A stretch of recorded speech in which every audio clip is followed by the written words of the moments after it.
तो आज आप मन ला बताबो पोरा तिहार के बारे में। तो चलो इला शुरू करते हैं। पोरा तिहार भादो महीना के अगस्त सितंबर में मनाए जाते।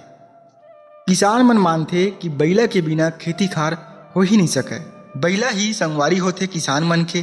काबर की बैला हा खेत जोताई करे बर और धान बोए बर हर काम में बैला किसान के मदद करते।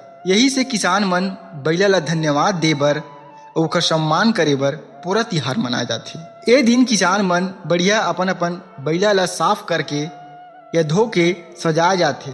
ओकर सींग ला आनी बानी कलर में पोते जाते और छोटे छोटे लइका मन बर माटी के खिलौना बनाए जाते, जैसे कि माटी के बैला और जांता ले जाते। माटी के बैला और जांता ला भगवान में रख के बढ़िया पूजा करते। ये दिन सब घर खुरमी ठेठरी बनाते। थोड़ा थोड़ा खुरमी ठेठरी ला माटी के बैला और जांता में चढ़ा के पूजा करे जाते। फिर लइका मन पूजा करे के बाद बढ़िया माटी के बैला ला रस्सी बांध के ए पारा ओ पारा घुमाते। गांव के सियान मन चौक में बैठ के लइका मन ला समझाते कि पोरा तिहार हमन ला ये बात ला याद कराते कि बैला हमर साथी आवे। जतका ज़्यादा ओकर सेवा करबो उतके ज़्यादा हमार फसल हो। और हमारे यहाँ मुख्य खुरमी ठेठरी ला बनाए जाते।